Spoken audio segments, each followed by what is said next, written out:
The billionaire's triplets were on the edge of death, until the new Maid changed everything. While renowned doctors failed, she stepped in without a degree, without a resume, and without permission to care.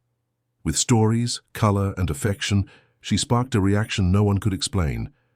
And when death came knocking, it was she, not wealth, who saved the life of one of the children. If this story resonated with you, don't forget to subscribe to our channel and let us know what city you're watching from. And now, on with the story. The news came on a grey August day in New York City, when the sky seemed to carry the weight of something inevitable.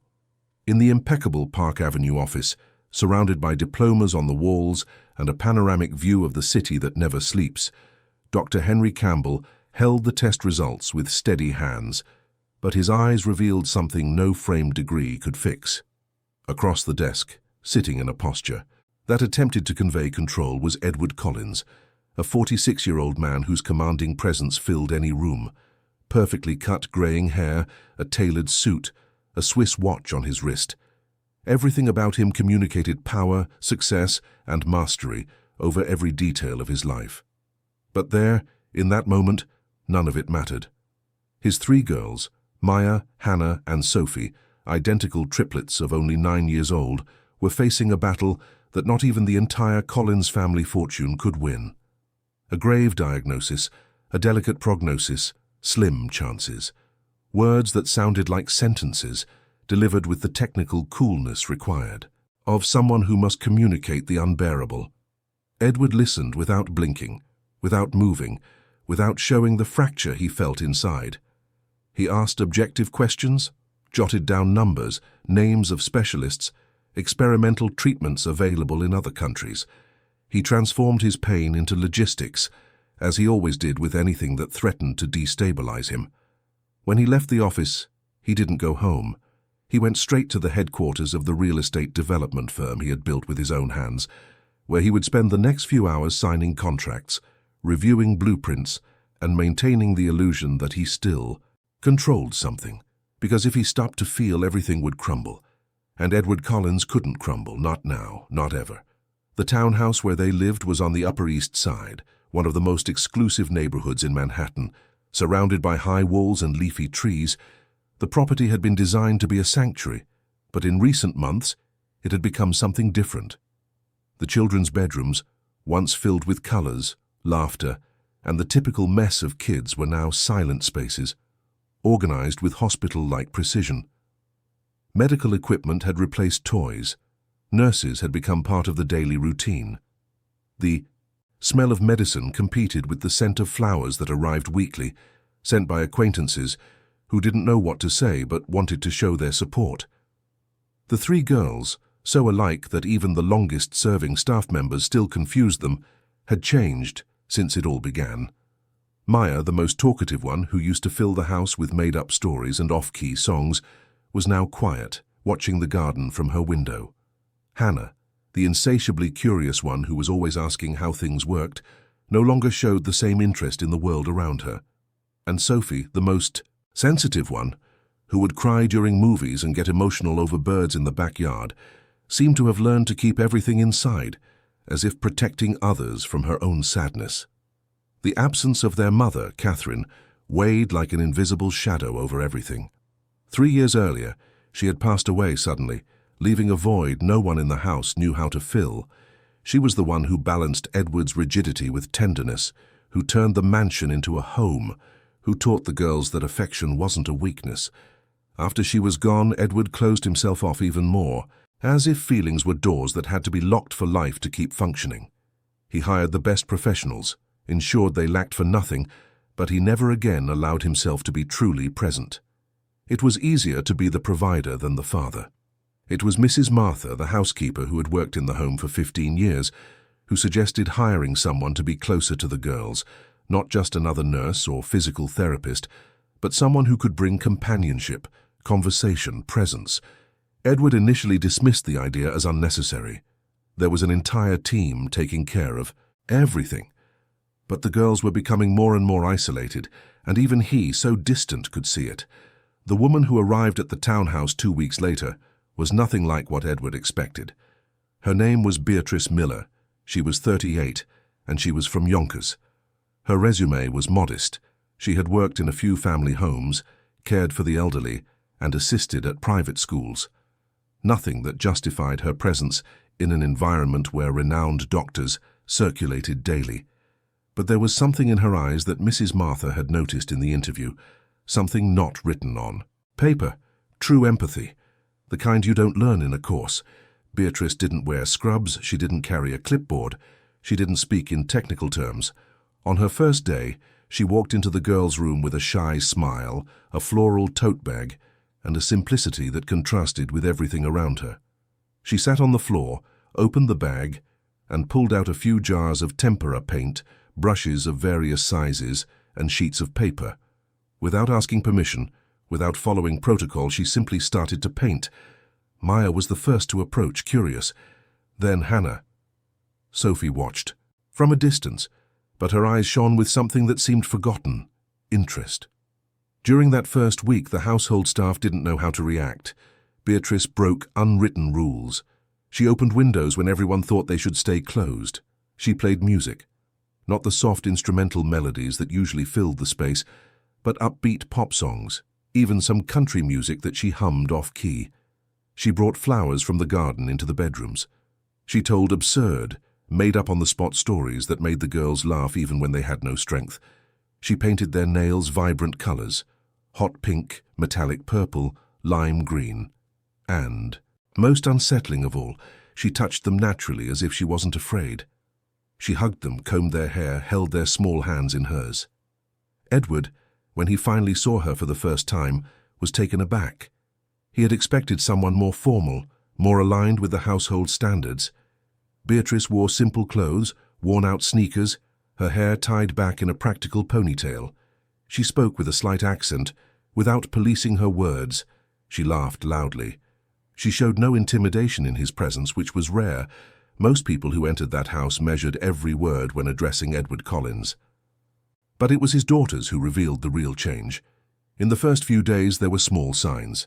Maya started asking questions again. Hannah asked to see a book that had been forgotten on the shelf.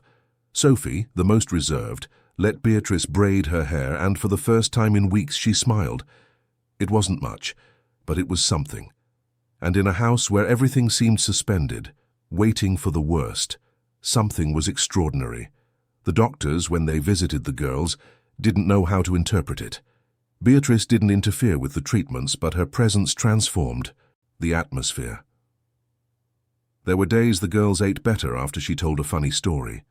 They slept more peacefully after she sang softly beside their beds. They reacted to tests with less resistance when she held their hands and told them they were the bravest girls she had ever met. Edward watched it all from a distance, still maintaining the emotional wall he had built. He didn't understand how this woman, with no medical training, no technical knowledge, could achieve results that he, with all his money and connections, couldn't.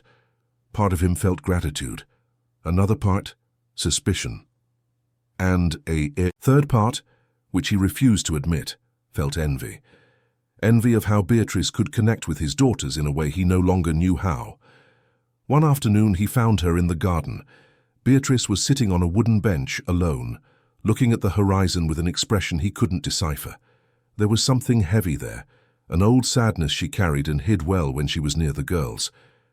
Edward almost walked past, but something made him stop. "Do you have children?" he asked bluntly. Beatrice took a few seconds to answer. She looked down at her own hands before speaking. "I had a daughter," she said, her voice controlled but brittle at the edges. Edward didn't ask anything more. He didn't know how. He just nodded and continued on his way. But those words echoed in his mind. Had. Past tense. Something that was no more. In the following weeks, Beatrice's presence in the house solidified. The girls started asking for her first thing in the morning, complaining when she had to leave early, including her in the drawings they made. She became part of the routine, but not like the other staff. She was different. She was necessary in a way no one else was. And it was precisely at that moment, when everything seemed to be settling into a new normal, that the routine tests brought something unexpected. Dr. Campbell called Edward on a Friday afternoon, asking him to come to the office. The doctor's voice had a tone Edward couldn't interpret. It wasn't alarm, it wasn't panic, it was confusion. In the office, the doctor spread the results across the desk, pointing to numbers, graphs, markers. There were improvements, small but consistent.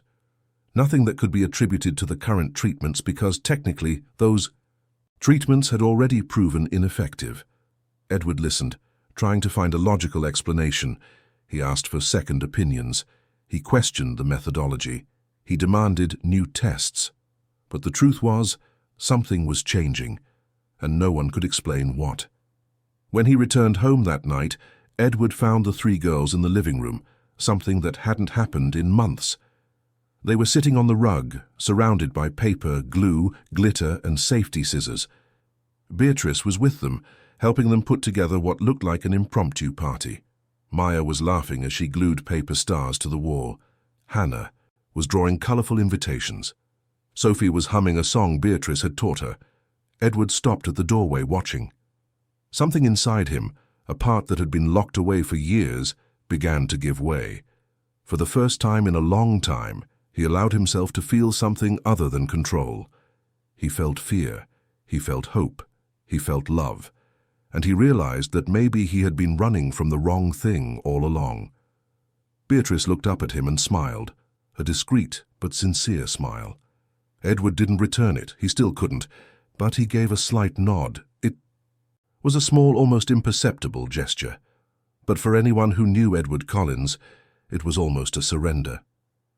Night fell over New York City, and the Upper East Side townhouse, which for so long had seemed cold and silent, was filled with children's voices, clumsy laughter, and the sound of someone who believed against all odds that there was still time. The days that followed brought a subtle but undeniable transformation to the house. It was as if something that had been dormant had begun to awaken, slowly, cautiously, but with a strength of its own that no one could explain. The girls, who had previously spent most of their time in bed, started asking to go down to the garden. They wanted to feel the sun on their faces, hear the birds, touch the grass with their bare feet. Beatrice accompanied them on every little adventure, holding their hands, encouraging each step, celebrating every achievement as if it were a miracle. And maybe it was. Edward observed it all with a mixture of relief and unease. Relief because he saw his daughters responding in a way the best specialist hadn't managed. Unease because it challenged everything he believed in. He was a man of reason, of numbers, of logic. He had built an empire based on planning, strategy, and control. But here was something that couldn't be measured, couldn't be bought, and most importantly, couldn't be controlled. It was intangible. It was human. In the mornings, before leaving for the office, Edward started doing something unprecedented. He would stop at the door of the girls' room just to watch. He wouldn't go in, wouldn't announce himself, just stood there for a few minutes, watching them wake up, talk to each other, plan their day with Beatrice. There was life in those gestures, in those voices, and that scared him as much as it comforted him, because life also meant the possibility of loss. And Edward Collins was terrified of losing. He avoided direct interaction. When the girls called for him, he would respond briefly, politely, but distantly. He asked about their treatments, not about how they were feeling. He checked medical reports, not stories about their day. It was easier that way, less risky, because if he allowed himself to get close, if he allowed himself to feel, he would have to face the fear he had carried since Catherine left. The fear of not being enough, the fear of failing, the fear of loving and losing again. Beatrice noticed all of it. She saw the way Edward dodged, how he built invisible barriers between himself and his daughters. She didn't judge, but she didn't pretend not to see it either. One afternoon, after the girls had fallen asleep, she found him in the library, hunched over papers and reports spread across the desk. "They asked for you today," Beatrice said, without beating around the bush. "They wanted to show you the drawings they made." Edward looked up, surprised by the interruption. He was used to everyone respecting his space, his silence, but Beatrice didn't seem intimidated. She stood there, arms crossed, with that serene yet firm expression he was beginning to recognize. "I saw the drawings," he replied, trying to end the conversation. Seeing isn't the same as being present, Beatrice retorted. The silence that followed was thick. Edward felt anger, then discomfort, then something he couldn't name. He wanted to tell Beatrice to leave, to remind her she was just an employee and that he owed her no explanation about how he raised his daughters. But the words wouldn't come, because deep down he knew she was right. "I protect them the only way I know how," he finally said, his voice low. Beatrice sighed, but her gaze softened. "Sometimes protection is just another word for fear," she said, before leaving the library, leaving Edward alone with his thoughts. That conversation resonated with him. Over the next few days, Edward began to question things that had once seemed absolute. Was he really protecting his daughters by keeping his distance, or was he just protecting himself? What if they needed him in a way he didn't know how to be? What if, by trying to avoid pain, he was missing the chance to experience something real with them? Meanwhile, the medical tests continued to bring baffling news. The improvements not only held, but intensified. Markers that should have been elevated began to drop. Vital signs stabilized. The girls' appetites returned. They slept better. They showed more energy. Dr. Campbell, perplexed, called in other specialists to review the cases. They all reached the same conclusion. Something was happening that science couldn't explain. Edward demanded explanations. He increased the frequency of tests, hired more doctors, sought second, third opinions. He wanted concrete answers, solid data, something that made sense. But the only thing everyone agreed on was that the girls were responding atypically, and no one could say exactly why. It was Mrs. Martha who, in a casual conversation in the kitchen, made an observation no one had yet verbalized. They started smiling again after Beatrice arrived, the housekeeper said, while preparing afternoon tea. "I don't know if it's a coincidence, but those children were fading. Now they're coming back." Edward heard that and felt an uncomfortable stirring in his chest. Could it be possible? Could Beatrice's presence, her simple ways, her genuine affection, her unwavering belief that there was still hope, somehow be making a difference? Not on a medical level, but on a human one. On an emotional level. On the level he had always dismissed as irrelevant. That same week, Beatrice did something that caused a stir among the staff. She proposed that the girls start having lessons again. Not formal classes, but fun, artistic, musical activities. Things that would connect them to the world, that would make them feel part of life again. The medical team hesitated. The girls were still fragile, they needed rest, they shouldn't be overwhelmed. But Beatrice insisted. She said that rest wasn't the same as giving up, that the girls needed to feel they had a future, not just a present. Edward, when he heard the proposal, was initially against it. It was risky, premature, unnecessary. But then he remembered Beatrice's words in the library. Protection or fear? He decided not to intervene. He let her do it her way. In the days that followed, the house filled with new sounds. Maya started singing again, even if she was off-key and short of breath. Hannah asked for notebooks and pencils to draw, filling pages with vibrant colors and abstract shapes. Sophie wanted to learn the acoustic guitar, and Beatrice, who only knew 3 chords, taught her what she could. They were simple activities, but they brought back something essential: purpose. One afternoon, as Edward was walking down the hall, he heard Maya ask Beatrice if she thought they were going to get better. The question was direct, blunt, the way children ask when they want the truth. Edward stopped, hidden from view, waiting for the answer. Beatrice took a few seconds. When she spoke, her voice was firm but gentle. "I believe you're stronger than you imagine, and I believe we never know what tomorrow will bring. But I know that today, right now, you are here, and that's what matters." Edward felt something break inside him, because that answer, so simple, so honest, was everything he had never known how to say.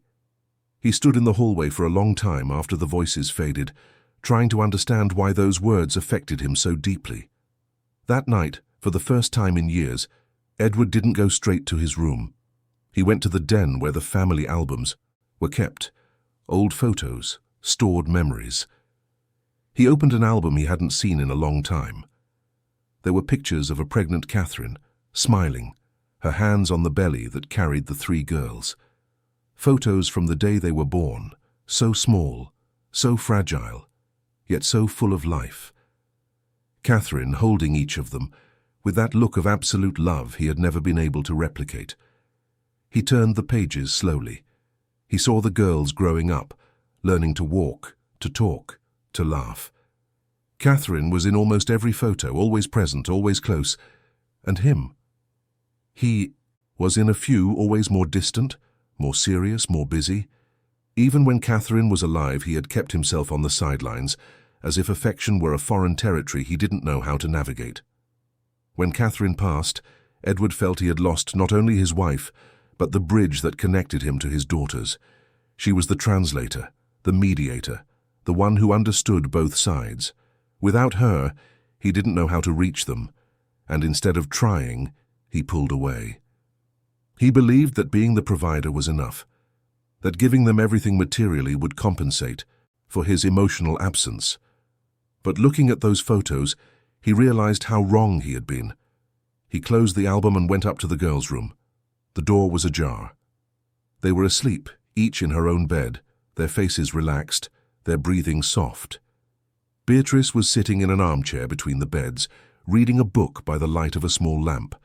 She looked up when she noticed Edward at the door. "They fell asleep easily," Beatrice whispered. Edward nodded. He stood there, wanting to say something but not knowing what. Beatrice sensed his hesitation.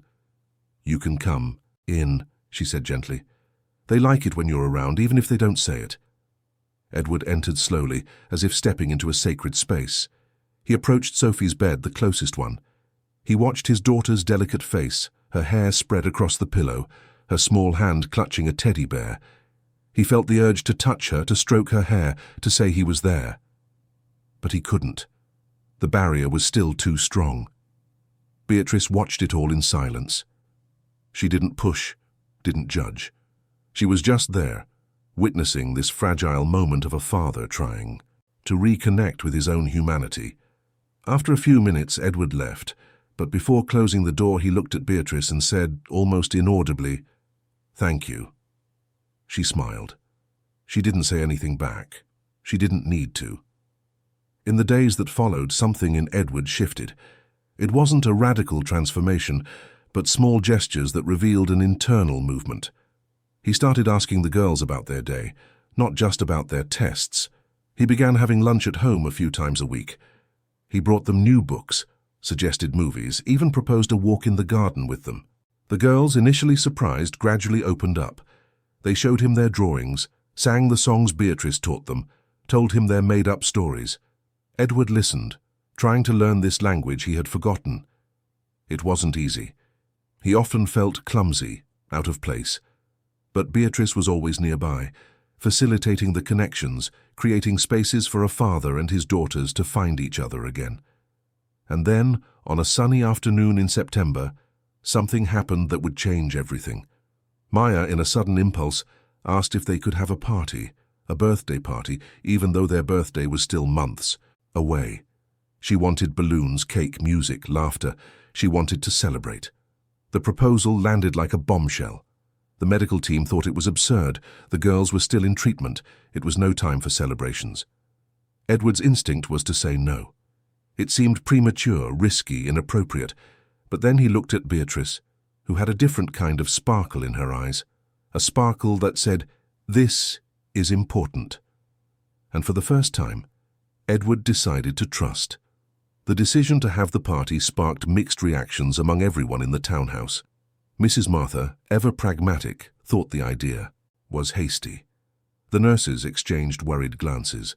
Dr. Campbell, when he heard, requested a meeting with Edward to discuss the risks of exposing the girls to any kind of overexcitement. But Edward, to everyone's surprise, gave his approval. He said it would be something small, controlled, just so the girls could feel a moment of normalcy. Deep down, he knew he was yielding not to logic, but to something deeper, the hope that to celebrate meant to believe. Beatrice took charge of the planning with contagious energy. She didn't have an extravagant budget, nor did she hire professional event planners. She did everything herself, involving the girls in every detail. They went to the garden to pick flowers, chose colors for the balloons, designed invitations, and invented games. Maya wanted a circus party. Hannah suggested an enchanted forest theme. Sophie dreamed of stars and moons. Beatrice, with her natural talent for building bridges, found a way to unite it all. It would be a magical party, where anything was possible. For a week, the house buzzed with preparations. Beatrice sewed costumes from fabric scraps donated by a neighbor. She painted backdrops on recycled cardboard.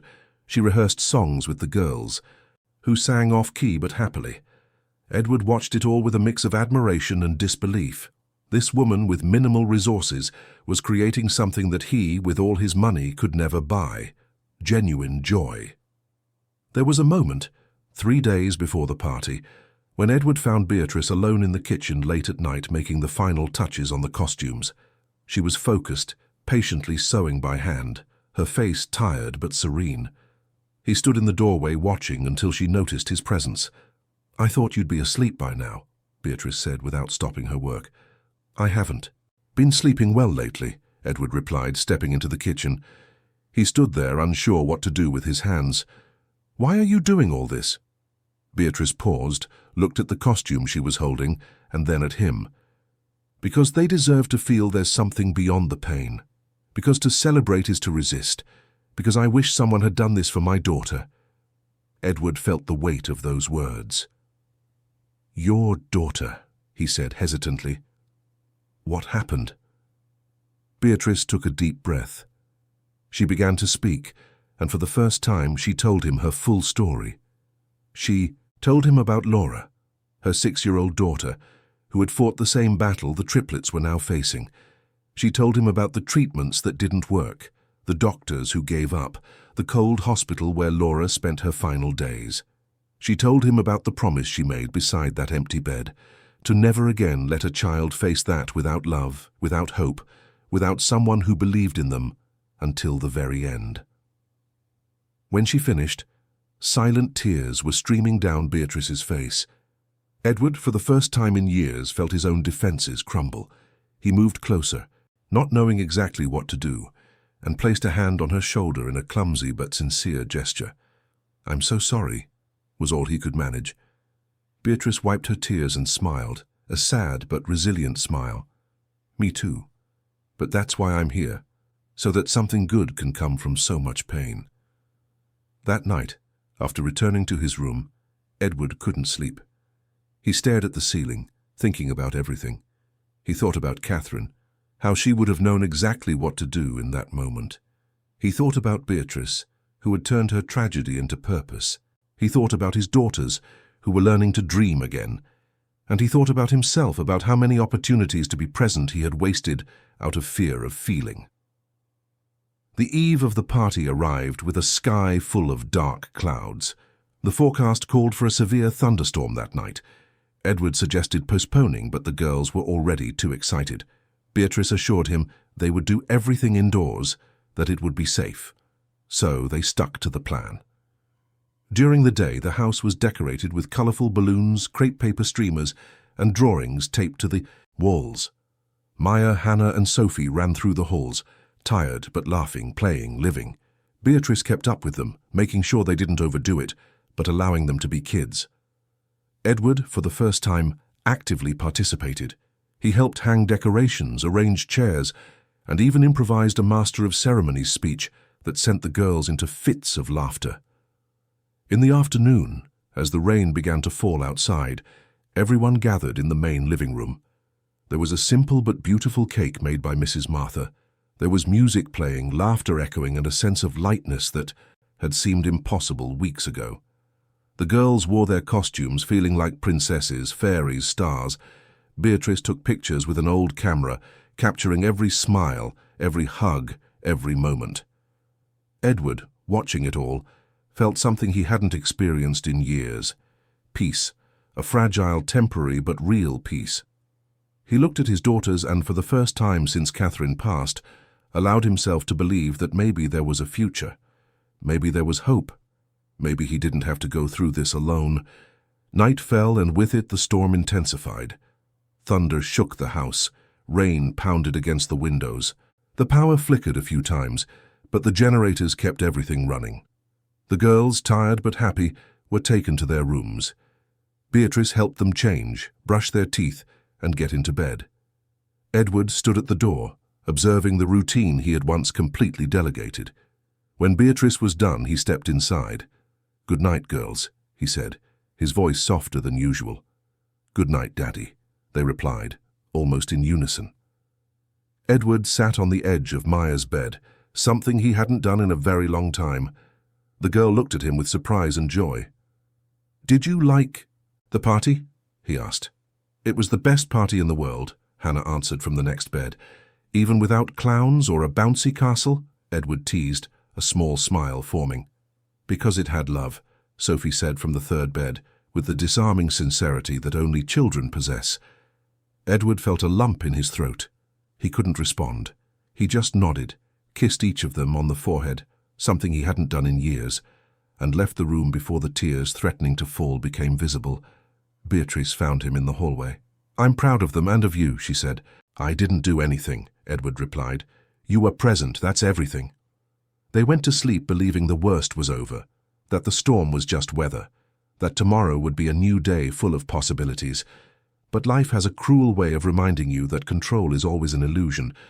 Around 3 in the morning, the alarm on the monitoring equipment blared. The shrill sound cut through the silence of the house, jolting everyone awake. It was Sophie's room. Beatrice was the first to arrive, with Edward close behind. The girl was pale, her breathing irregular, her lips losing color. The monitor showed alarming signs. Edward froze. All the terror he had tried to bury came rushing back at once, paralyzing him.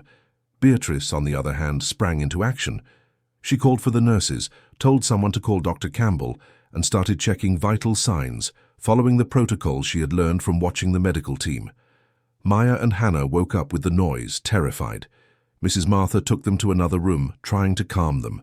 But the shouts, the rushing, the panic had already taken over the house. Dr. Campbell couldn't get there. The storm had knocked. Down trees, blocked streets. The city was in chaos. He was on his way, but there was no ETA. The nurses were doing their best, but Sophie's condition was worsening. Edward, in desperation, tried to use all his contacts, called hospitals, offered any amount of money, begged for helicopters, for miracles. But nothing was working. It was in that moment, at the peak of the chaos, that something inside him finally broke. All the rigidity, all the control, all the emotional distance he had built crumbled. He fell to his knees beside Sophie's bed, held his daughter's small cold hand, and wept. He wept like he hadn't wept since Catherine died. He wept for the wife he had lost, for the daughters he was about to lose, for the father he had never been. He wept for the wasted time, the missed opportunities, the love he had been too afraid to give. "Sophie," he said between sobs, "don't leave me. Please don't leave me. I'm so sorry. I'm sorry for everything. I love you. I love all of you. Please, stay." Beatrice, beside him, was also crying, but she kept working, checking signs, adjusting positions, doing everything in her power. The memory of Laura came back with a sharp, painful force, but she couldn't stop. She couldn't give up. She had promised she would never again let a child face this alone. The minutes dragged on like hours. Edward held Sophie's hand, praying, pleading, bargaining with forces he wasn't sure existed. Beatrice never stopped working, trying, believing, and then, when all seemed lost, Sophie coughed. Her breathing returned, irregular, but present. Her eyes fluttered open, confused, scared. She looked at her father and whispered, "Daddy?" Edward pulled her into a hug, holding on as if he could transfer his own life into her. He cried, repeating that he was there, that he would never leave again. Maya and Hannah, who had managed to slip away from Mrs. Martha, ran into the room and joined the hug. The 4 of them, intertwined, cried together, feeling for the first time in a long time that they were a family. Beatrice stepped back discreetly, letting them have their moment. She went out into the hall, leaned against the wall, and let her own tears fall. Tears of relief, of pain, of exhaustion. Tears for Laura, who hadn't been so lucky. Tears for Sophie, who had. Tears for Edward, who had finally allowed himself to feel. When Dr. Campbell finally arrived an hour later, he found Sophie stable, surrounded by her family. He ran all the tests, checked everything, and confirmed that the danger had passed. He couldn't explain exactly what had happened or how she had recovered, but she was there, alive, present, safe. The first rays of sun that pierced through the windows that morning seemed to carry a different meaning. The storm had passed, leaving behind a clear sky and fresh air. Inside the Upper East Side townhouse, something similar was happening. The crisis of the previous night had shaken the emotional foundations Edward had built over the years, and now, in the rubble of those defenses, something new was beginning to emerge, something fragile but real. Sophie slept peacefully, closely monitored but stable. Maya and Hannah were lying on makeshift mattresses in the same room, refusing to be separated from their sister. Edward had spent the entire night there, sitting in an armchair between the beds, watching every breath, every movement. For the first time in his life, there was nowhere else he would rather be. There was no meeting more important, no contract more urgent, no deal more relevant. Everything that mattered was in that room. Beatrice came in with breakfast, a simple tray with toast, fruit, and juice. She brought some for Edward, too, who hadn't even realized he was hungry until he saw the food. He ate in silence as Beatrice checked on the girls, adjusted their blankets, and opened the curtains to let the sun in. "Thank you," Edward said after a long silence, "for everything." Beatrice smiled, tired but content. "You saved your daughter last night. You were present when she needed you most." "I froze," he replied, his voice heavy with guilt. "If you hadn't been here, but I was, and so were you, that's what matters." Edward looked at his daughters, still sleeping, and felt a wave of emotions he would have once suppressed. Fear, love, gratitude, regret, hope, all mixed in a whirlwind he finally allowed himself to feel.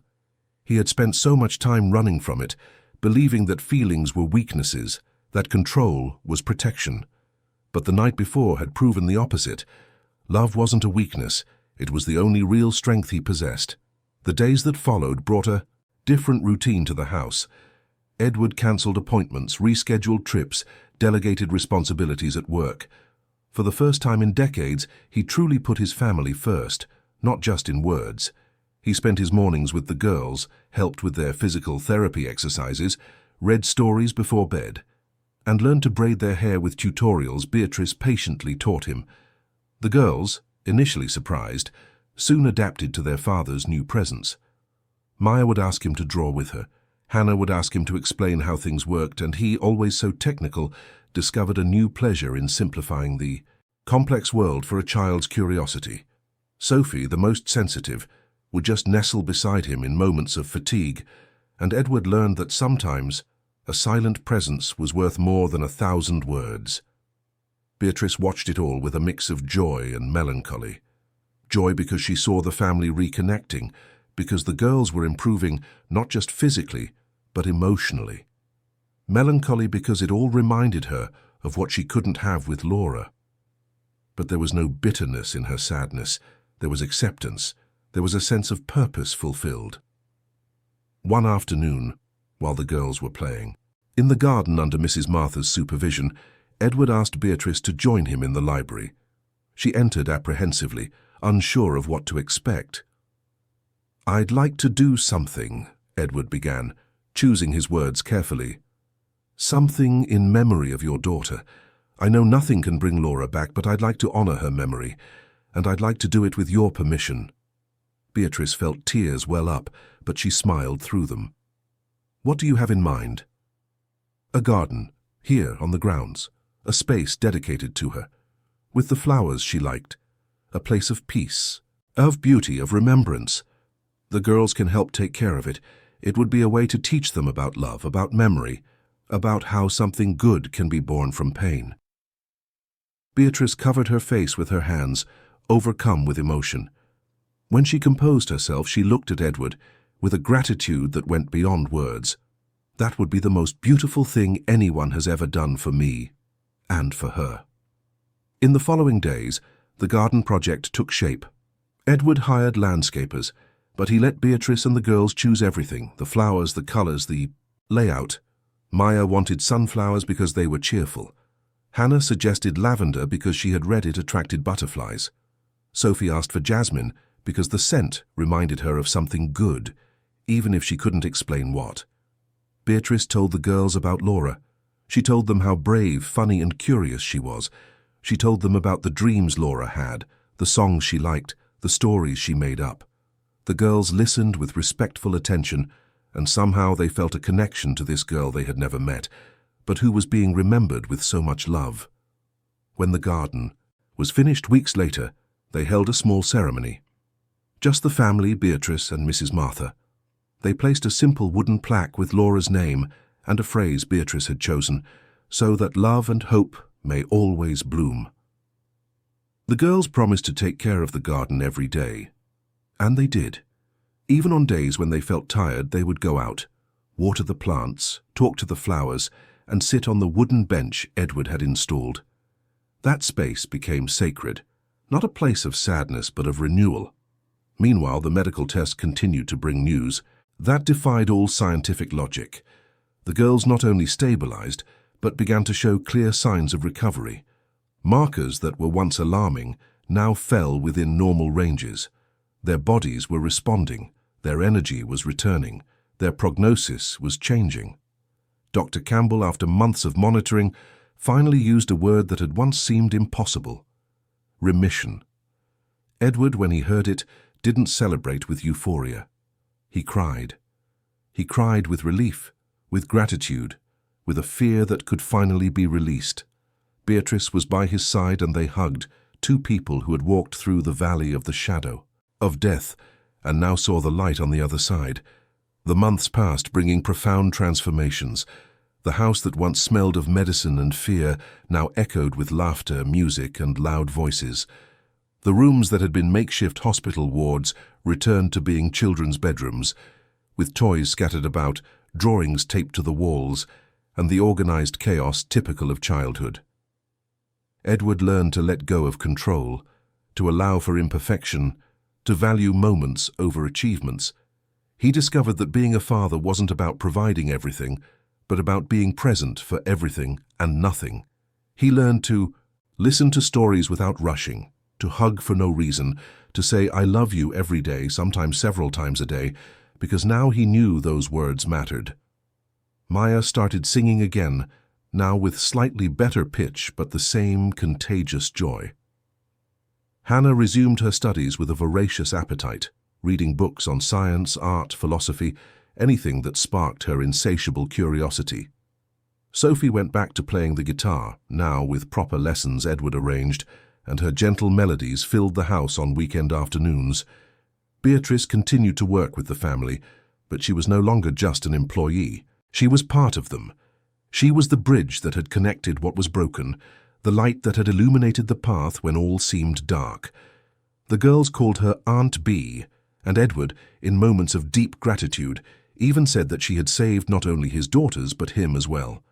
One afternoon, almost a year after the party that changed everything, Edward suggested an outing. They went to Central Park all together, like a normal family doing normal things. The girls ran, played, and fed the ducks at the pond. Edward and Beatrice walked alongside them, watching, talking about everything and nothing. "Have you thought about what you'll do next?" Edward asked suddenly. Beatrice looked at him confused.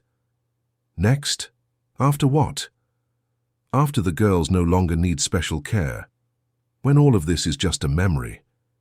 Beatrice smiled, but there was a hint of sadness in it. "I don't think much about next. I've learned to live in the now." Edward stopped walking and turned to her. "I'd like you to stay, not as an employee, as family. The girls need you. I need you. Not in a professional way, but in a human way. You taught us how to live again, and I don't want to forget those lessons." Beatrice felt tears coming, but this time they were tears of belonging, of being seen, of being important. "I don't want to leave either," she said, her voice thick with emotion. "Then stay." And she stayed. The years passed, bringing complete healing, rebuilt lives, and strengthened bonds. The girls grew up healthy, strong, full of dreams and plans. Maya wanted to be a singer. Hannah, a scientist, Sophie, a music teacher. Edward supported every choice, every change, every new path, because he had learned that loving was allowing people to be who they truly were. Laura's garden became everyone's favorite spot. It was where important conversations happened, where decisions were made, where moments of shared silence brought peace. The flowers bloomed in cycles, dying and being reborn, teaching them about impermanence and renewal. Edward never went back to being the rigid, distant man he once was. He learned that vulnerability wasn't weakness, that presence was worth more than any fortune, and that love was the only currency that truly mattered. Beatrice never again felt alone in her grief, because she had transformed tragedy into purpose and found a new family where she least expected it. And the three girls, Maya, Hannah, and Sophie, grew up knowing they were loved not just in spite of their hardships, but through them. That life had given them not just a second chance, but a lesson in what truly matters: being present, feeling deeply, and loving without fear. In the Upper East Side townhouse, where the heavy silence of fear and grief once reigned, now echoed laughter, conversation, music, and life. So much life. Because after all, as Sophie once said in one of her profound reflections, you're only really alive when you choose to feel, even when it hurts. And so in that family rebuilt by pain but fortified by love, they all learned the most important truth. The true healing never comes just from medicine or treatments. It comes from the courage to open your heart, to be present, to choose love even when fear screams the loudest. Because in the end, what saves us isn't what we possess, but who we choose to be when everything falls apart. And Edward, Beatrice, and the three girls chose to be love. And that made all the difference. 3 years had passed since the storm that changed everything, and life in the Upper East Side townhouse had found a new rhythm, lighter, but no less intense. The girls were now 12, entering their teenage years with all the emotional turbulence that period brings. Maya had grown her hair to her waist and dyed it with colorful streaks that changed every month. Hannah wore reading glasses and lived with books under her arm, competing in science Olympiads and winning medals that Edward proudly hung in his office. Sophie played the guitar every day, composing her own songs and dreaming of studying music, professionally. Edward had transformed completely. The rigid, distant man had given way to a present, affectionate father who never missed a school performance, who took his daughters for ice cream for no reason, and who laughed out loud at their terrible jokes. He still ran his development firm with efficiency, but now he knew how to separate work from family. He knew that success without presence was just disguised loneliness. Beatrice still lived in the townhouse, but her role had organically shifted over the years. She was no longer the hired caregiver. She was Aunt B. She was a confidant. She was the person everyone sought out when they needed a hug or an honest word. Her room, once simple and functional, now had photos on the walls, plants in the windows, and books scattered about. It was truly her home. Laura's garden had grown lush and vibrant. The flowers bloomed in perfect cycles, attracting butterflies and hummingbirds. The girls still tended to it daily, but now with more autonomy, chatting among themselves about school, friends, and their first shy crushes. That space had become the heart of the home, where memories were honored and futures were dreamed. But life, as always, had its own surprises in store, and it was on a sunny October afternoon, when everything seemed finally stable, that a letter arrived. It was from a prestigious research hospital in Boston, addressed to Beatrice Miller. Mrs. Martha handed her the mail with curiosity written all over her face. Beatrice opened it right there in the kitchen while preparing lunch. She read it once, then twice, then a third time. Her hands were trembling slightly. It was a job offer. A foundation dedicated to pediatric palliative care had learned of her story with the Collins girls through an article published in a medical journal. They wanted to hire her to develop a humanized care program, to share her experience, to help other families. The salary was generous, the position prestigious, the opportunity once in a lifetime. Beatrice tucked the letter into her pocket and continued cooking, but her mind was miles away. For weeks she told no one. She carried the secret alone, weighing the pros and cons, feeling torn between two worlds. On one side, the family she had built here, the girls she loved as if they were her own, Edward who had become not just her employer but a true friend, the life that finally made sense. On the other, the chance to turn her pain into something bigger, to honor Laura's memory by reaching other children, to make a difference on a scale she had never imagined possible. It was Maya who first noticed something was different. One afternoon, while Beatrice was helping with her math homework, the girl stopped mid-problem and asked directly, "Aunt Bea, are you sad?" Beatrice looked away, trying to smile. "Just tired, sweetie." But Maya was no longer a little kid. She knew Beatrice too well. "You seem far away, like you're here but thinking about somewhere else." Beatrice felt her chest tighten. She didn't want to lie, but she didn't know how to tell the truth. "Sometimes you just get confused about things," was all she could manage. Maya nodded, but the worry remained. That night, she told her sisters. The three of them began to watch Beatrice more closely, noticing small signs. The way she stared out the window with a distant expression, how she spent more time alone in Laura's garden, how she hugged each of them for an extra second, as if memorizing the moment. Edward noticed too.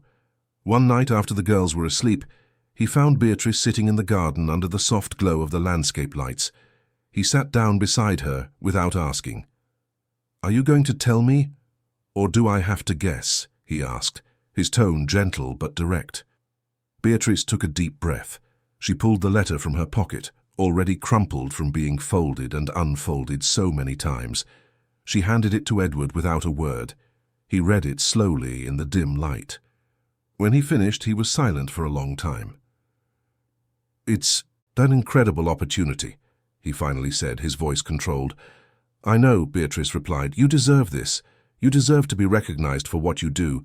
You deserve to reach more people." Beatrice looked at him, surprised. "Are you saying I should go?" Edward folded the letter and handed it back. "I'm saying you should do what your heart tells you, not what you think you should do for us." "What should I do?" Beatrice's voice was almost a whisper. "I love this family. I love these girls as if they were my own daughters. I love this house, this life. But at the same time, I feel like maybe it's selfish of me to stay here when I could be helping so many other children." Edward turned to her, and there was something different in his eyes, something Beatrice couldn't name, but that made her feel seen in a new way. "Beatrice, you saved my family. You saved my daughters. You saved me. There's no selfishness in that. But there's no obligation either. If you feel you need to go, we'll understand. It will be hard, but we'll understand." "And you?" Beatrice asked, her voice breaking at the edges. "What do you want?" Edward hesitated. For the first time in years, he allowed himself to be completely honest. "I want you to stay. Not for the girls. For me. Because you've become essential, not just to this house, but to me. Because He paused, searching for the right words. "Because I've learned to love you in a way I haven't loved anyone since Catherine." The silence that followed was charged with unspoken emotions. Beatrice felt hot tears stream down her face. She had never imagined hearing those words. She had never even allowed herself to consider the possibility. "Edward, she began, but he cut her off. "You don't have to answer now. You don't have to answer ever if you don't want to. I just needed you to know, because I learned from you that holding in feelings is a waste of time, and I've wasted enough time already." That night, neither of them slept well. Beatrice tossed and turned, thinking about Edward's words, the letter from the foundation, the girls, Laura, everything life had taken and given back in unexpected ways.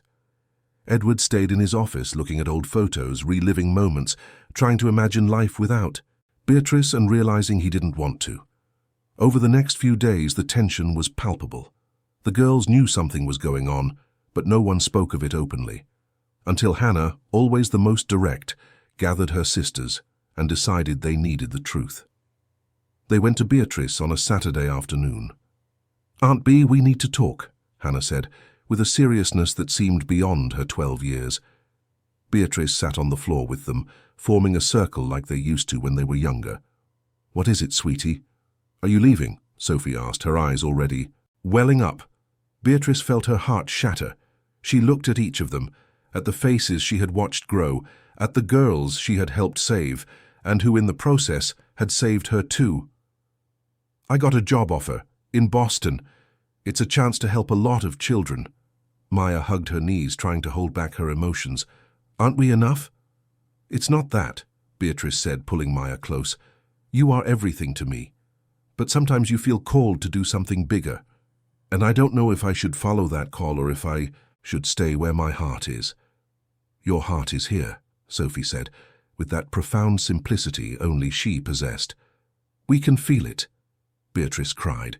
She hugged the three girls, holding them tight as if she could fuse their hearts together. "I love you, more than words can say." "Then stay," Hannah said. "If you love us, stay." That night, Beatrice wrote 2 letters, one to the foundation, thanking them but declining the offer. The other to Edward, saying everything she had never said, about how he and the girls had given her life new meaning, about how after losing Laura she thought she would never love that way again, about how wrong she was. She slid the second letter under Edward's bedroom door and returned to her own, her heart racing. She lay down but couldn't sleep. Then she heard a soft knock on her door. She opened it to find Edward still dressed holding the letter. "Is it true?" he asked. "Everything you wrote here?" "Every word," Beatrice replied. Edward stepped inside, closing the door behind him. They stood there, facing each other for a long moment. Then he pulled her into a hug that said everything words couldn't. A hug from someone who had finally found a safe harbor after being adrift for so long. When they parted, Edward held Beatrice's face in his hands. "Let's do this right. Slowly. With respect for the girls, for Catherine's memory, for everything we've built. But let's do this together." Beatrice nodded, smiling through her tears. Together. The next morning, when the girls came down for breakfast, they found Edward and Beatrice in the kitchen, making pancakes together. There was something different in the air, a lightness, a new complicity. The three of them exchanged glances, smiled, and Maya was the first to speak. "Finally!" Edward and Beatrice laughed, surprised. "You knew." "We knew that you didn't know yet, but we knew," Hannah said, with her peculiar logic that made sense only to her. From that day on, the house gained a new dynamic. Edward and Beatrice built their relationship with care, respecting everyone's timing, especially the girls. Candlelit dinners happened after the daughters were asleep. Hand-in-hand strolls through the garden were stolen in quiet moments. Deep conversations about dreams and fears filled the nights. The girls adapted with surprising maturity. They saw the love between their father and Beatrice not as a betrayal of their mother's memory, but as proof that hearts can love again, that pain can give way to joy, that family is something you build, not just something you're born into. Laura's garden witnessed it all, and somehow they all felt that she approved too. 6 months had passed since Edward and Beatrice had publicly acknowledged their relationship. The news spread quickly through Edward's social circle, generating varied reactions. Some longtime friends were sincerely supportive. Others, especially those who had known Catherine, maintained a polite but noticeable distance. There were unspoken judgments, discreet whispers at social events, and looks that sized Beatrice up, trying to understand how a simple woman with no important last name or distinguished academic background had won the heart of New York's most rigid and unapproachable tycoon. Edward didn't care. For the first time in his life, he wasn't concerned with appearances or others' opinions. He had Beatrice, he had his healthy daughters, he had a life that finally made sense. The rest was just noise. But Beatrice felt the weight of those stares. Even as she tried to ignore them, there were moments she questioned if she was enough, if she belonged in that world, if she wasn't being selfish by occupying a space that once belonged to Catherine. It all came to a head at a charity gala. Edward had been invited to speak at an event hosted by a children's hospital, and Beatrice accompanied him. She looked beautiful in a navy blue dress Hannah had helped her pick out, her hair down, her makeup subtle. But as soon as they entered the ballroom, Beatrice felt the eyes on her. The conversations that paused as she walked by, the courteous smiles that didn't reach the eyes. During The cocktail hour, an elegant, impeccably dressed middle-aged woman approached them. It was Veronica Adler, an old friend of Catherine's and an influential figure in Manhattan's high society. "Beatrice, isn't it?" she said, with a smile that conveyed no warmth. "It's brave of you to come to an event like this. I know not everyone understands your position in Edward's life." Beatrice felt her blood run cold, but she maintained her composure. "I don't see my presence as a matter of courage. Edward invited me and I accepted." Veronica took a sip of champagne, appraising her. Catherine was so beloved. Here, many of us still miss her terribly. It must be difficult for you being with Edward, knowing you can never replace her. The words were like blades disguised in silk. Beatrice felt her throat tighten, but before she could respond, Edward appeared at her side, placing a protective hand on her back. "Veronica," he said, his tone polite but firm. "Beatrice isn't here to replace anyone. She's here because I love her and because she is an essential part of my family, and anyone who can't respect that doesn't deserve to be in my life." The surrounding silence was awkward. Veronica flushed, mumbled a vague apology, and walked away. Edward turned to Beatrice, who was visibly shaken. "Want to leave?" he asked. Beatrice nodded. They left discreetly, before his speech even began. The silence in the car was heavy. Edward drove with his hands tense on the wheel, clearly angry. Beatrice stared out the window, lost in thought. When they got home, the girls were already asleep. They went to the garden, their natural refuge in difficult times. They sat on the wooden bench under the starry New York sky. "I'm sorry," Edward said. "I shouldn't have exposed you to that." "It's not your fault," Beatrice replied. "People have a right to feel what they feel. Catherine was special. It makes sense that they would defend her. You're special too, and they have no right to make you feel like anything less." Beatrice turned to him, her eyes welling up. "Edward, sometimes I wonder if we're doing the right thing. If it wouldn't be better for me to keep my original role in the house. Maybe people would accept that better." Edward took her hands in his. "Beatrice Miller, you are the bravest woman I know. You faced your own pain to save my daughters. You taught me how to love again. You brought light into this house when everything was darkness. I will not let the malicious comments of people who don't know half our story make you doubt what we have." "And the girls?" Beatrice asked. "What if one day they feel like I've betrayed their mother's memory?" "The girls love you. They see you not as a replacement, but as someone who chose to stay when you could have left. Who chose to love them without any obligation. That's more powerful than any blood tie." "Beatrice, let the tears fall." Edward pulled her close and they held each other under the stars, finding strength in one another. The following days were a time of deep reflection for Beatrice. She began to question not the love she felt, but her own worth in this context. Was she enough? Didn't Edward and the girls deserve someone better suited to their world? These thoughts gnawed at her silently. It was Hannah who noticed the change. One afternoon, after the physics tutoring session they always had together, Hannah closed her notebook and looked directly at Beatrice. "Are you thinking of leaving again?" Beatrice was startled. "No. Why would you ask that?" "Because you have that look, the same one you had when you got the letter from the foundation, like you're preparing to leave." Beatrice sighed.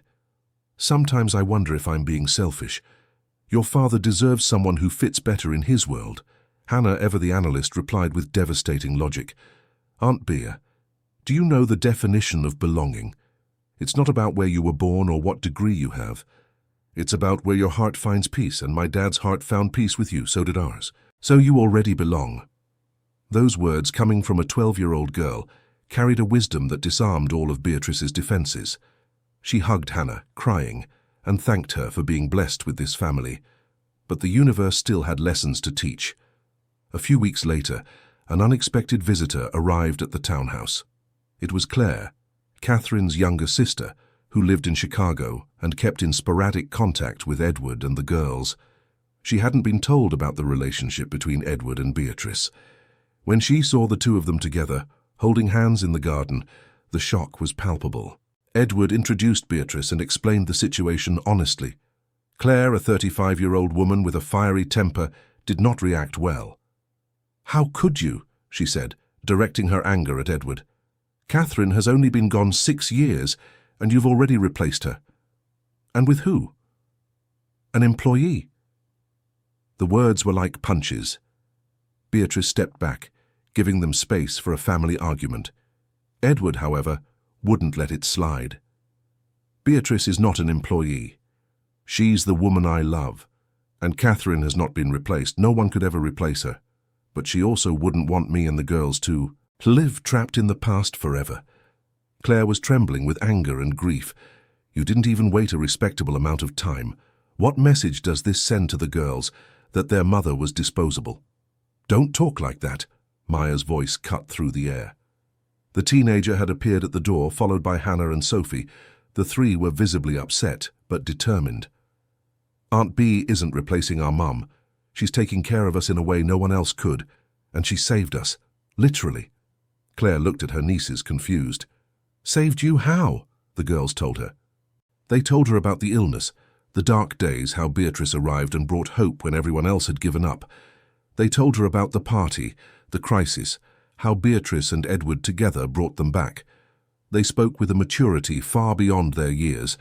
When they finished, Claire was in tears. She turned to Beatrice, who had returned to the garden. "I'm so sorry. I didn't know. I thought you were just—" She trailed off, ashamed. "You thought I was just an opportunist," Beatrice finished without bitterness. "I understand, and you have every right to protect your sister's memory."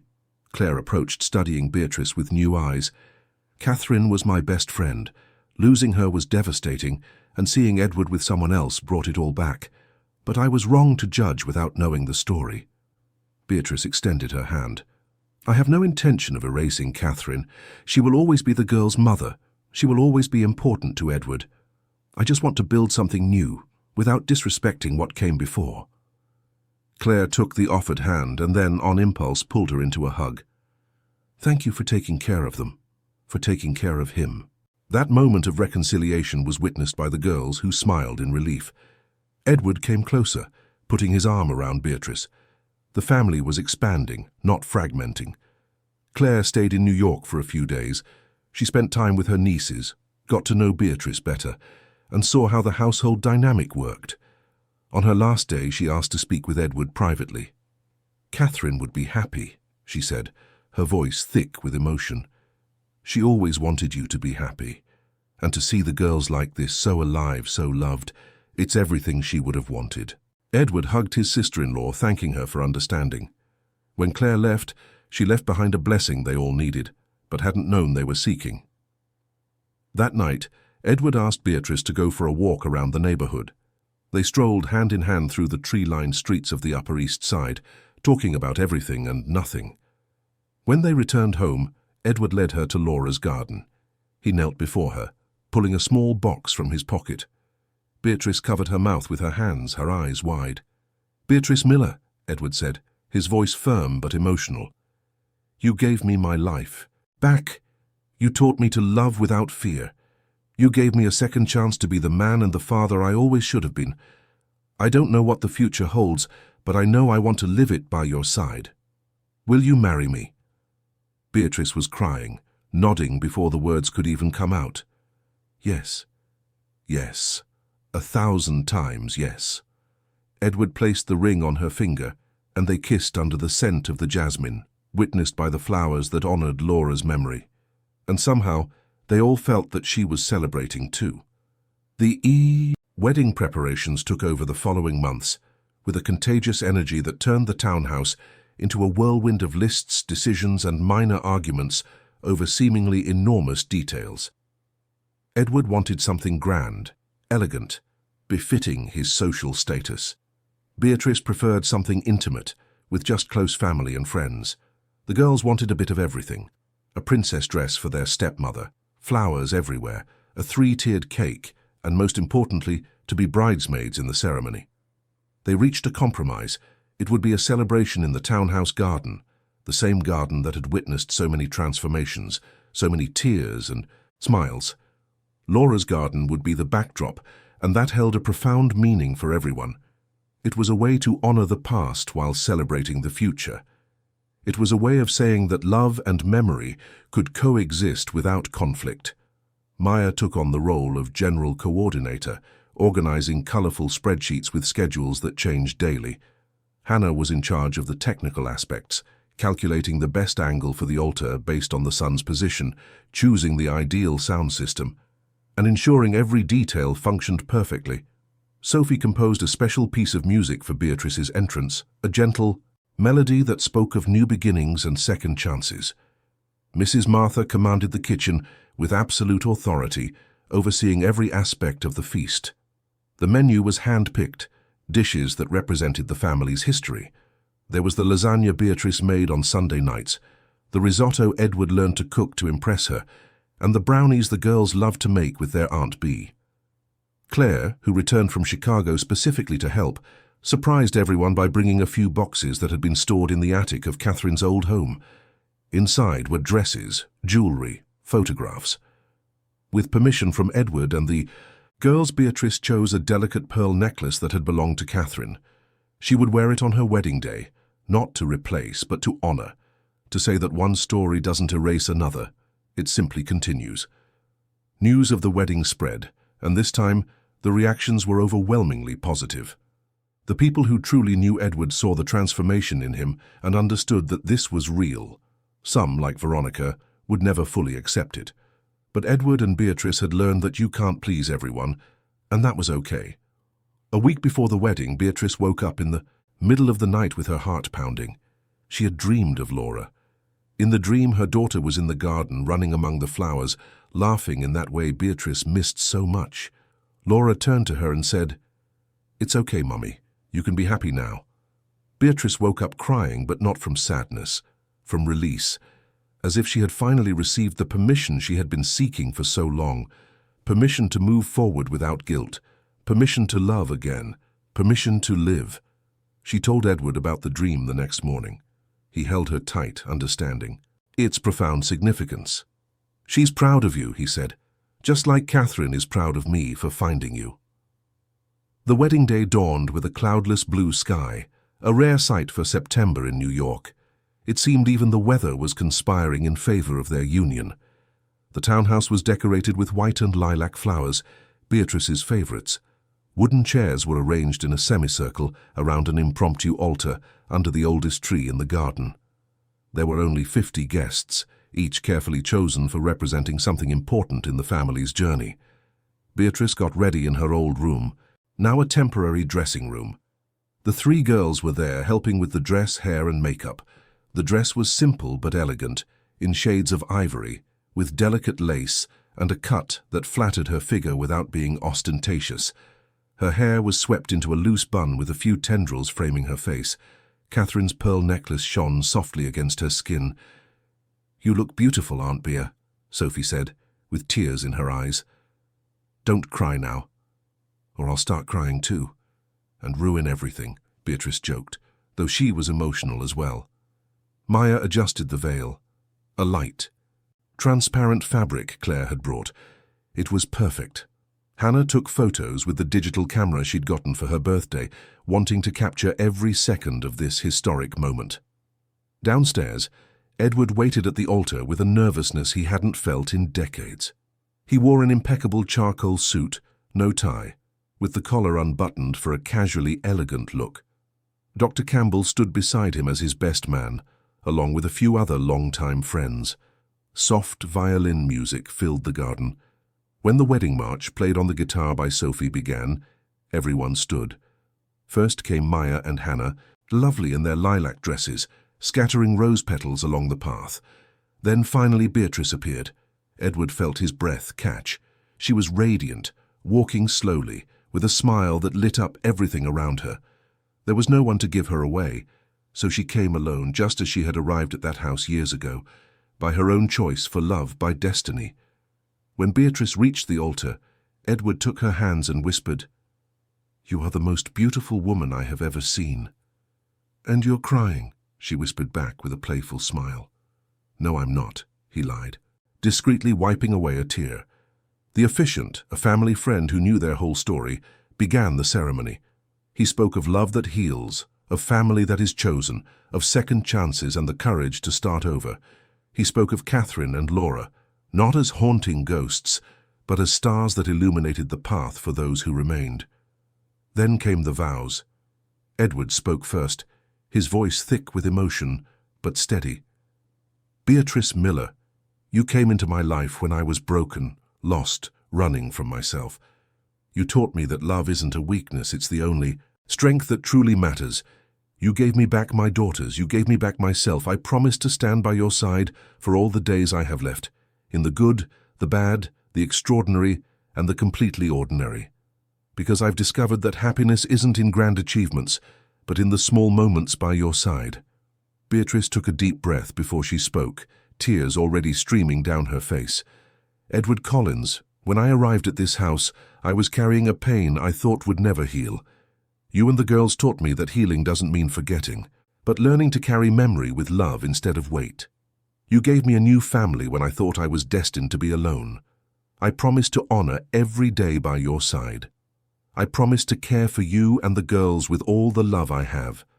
I promise to be your partner, your friend, your safe harbor, because you taught me that love is about being present, and I promise to be present forever. There wasn't a dry eye among the guests. Even the ever-composed Mrs. Martha was crying openly. The girls hugged each other, sobbing with emotion. When the officiant finally said, "You may kiss," Edward pulled Beatrice close and kissed her with all the intensity of someone who had found what he didn't even know he was looking for. Applause erupted, accompanied by shouts of joy. The girls ran to hug them, forming a circle of love right there at the altar. The reception that followed was intimate but joyous. Delicious food, sincere conversations, abundant laughter.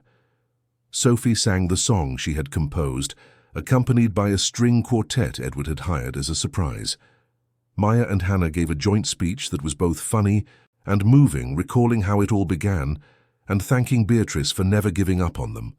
Claire toasted to Catherine's memory, saying her sister would be radiant to see her family so united, so full of life. And she toasted to Beatrice for having the courage to love where there was pain, to build where there were ruins. As night fell, lanterns were lit throughout the garden, creating a magical atmosphere. Edward and Beatrice shared their first dance as husband and wife to the sound of a classic American folk song they both loved.